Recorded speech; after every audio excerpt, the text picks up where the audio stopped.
Macy back with Macy's Reading Corner, and I'm going to read the rest of Chapter 2, I think, and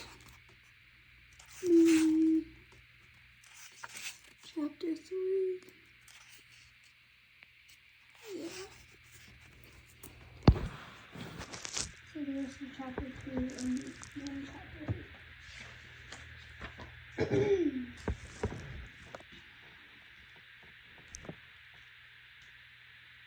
A chocolate sandwich, McKenna said. It's about time someone invented that. I think you all must be very hungry, Kiki said. Starving us instead. You haven't eaten anything for more than a day. I will fix that. Kiki opened a cupboard and brought out a basket filled with scones. The Elgin liked my scones with papaya jam and cream. She set the container on the table. I also have fruit salad. She took another bowl and set it on the table. Then she brought a stack of bowls and several handfuls of utensils. Please help yourself. Eat. Taylor walked into the room. She hesitated near the doorway. McKenna thought she looked a little better. Not good, but better.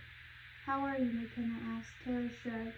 As she walked over and sat down next to McKenna, Kiki began boiling water for tea, while Cassie cut the homemade bread into slices and then brought out plates and what they needed for sandwiches: grilled pork steak, salted mackerel and tuna, lettuce and tomatoes grown on the islands, mayonnaise, mustard, Vegemite, and a large plastic container of Nutella.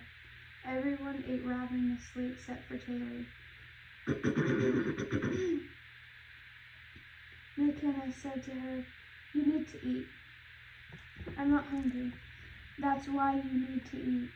We don't know what's ahead, and we need all of us to keep our strength. If you won't eat for yourself, eat for the rest of us." Taylor looked at her. If I slow you down, can you leave me?"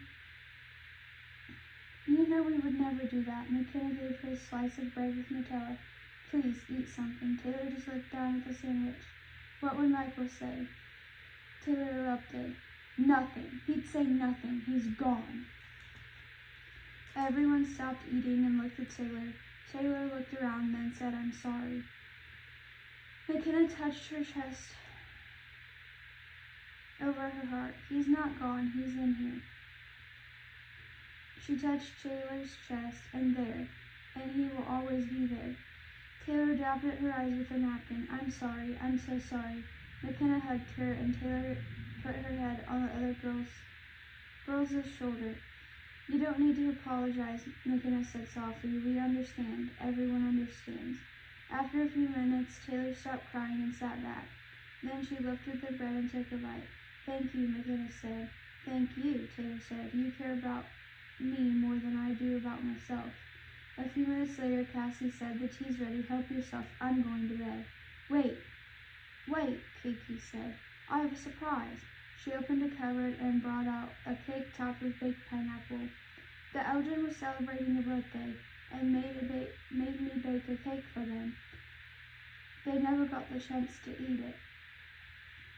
"That makes me happy on two accounts," Jack said. You and Kiki are the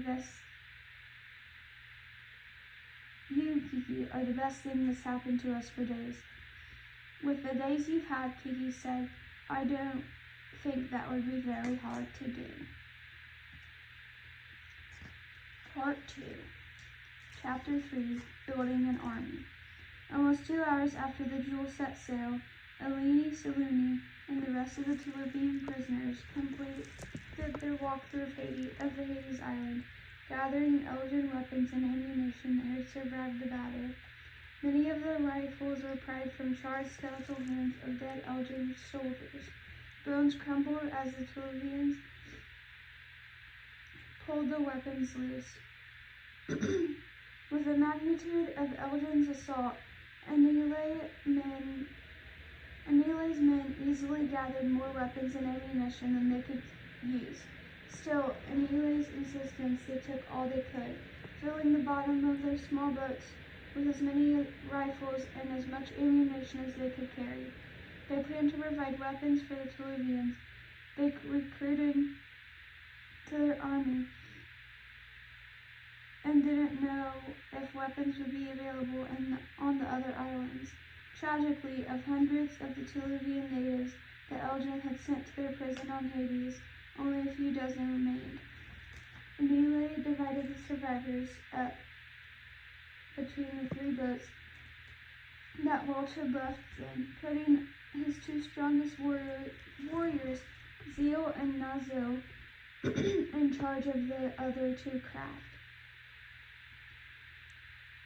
Before setting sail, the 3 men gathered together to plan their mission.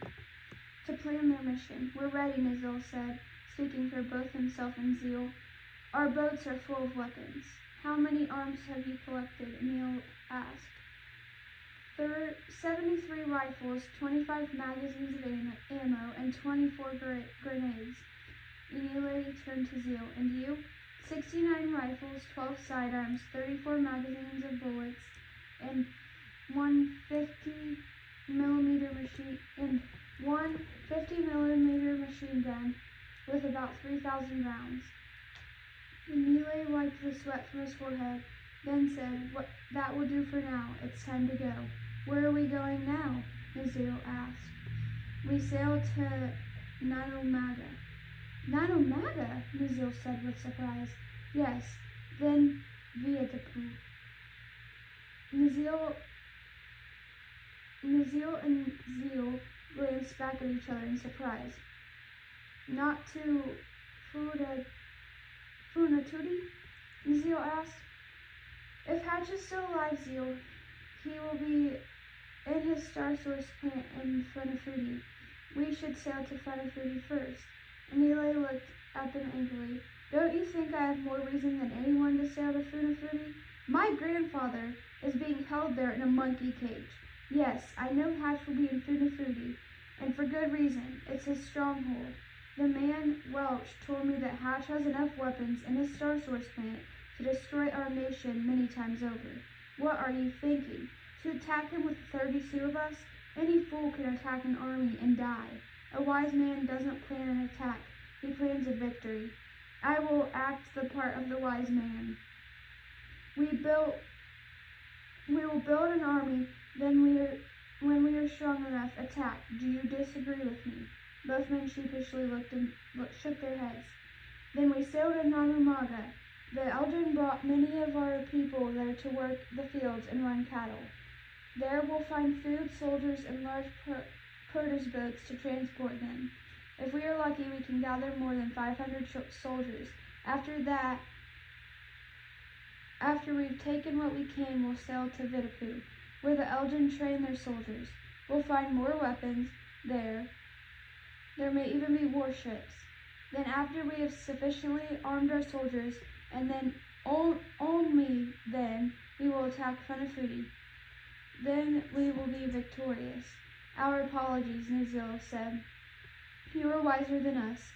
You let your intelligence, not your anger rule you." Anile looked at his comrade sympathetically. "You both have great reason to be angry. You are loyal Tuluvians, as well as courageous warriors. You've seen Hatch's cruelty to our people. You've suffered that cruelty. I, too, am filled with anger, so deep I fear it might consume me. But there's no doubt that in the time will come when anger will rule all of us. But for now, we must remain in control. We have an army to build."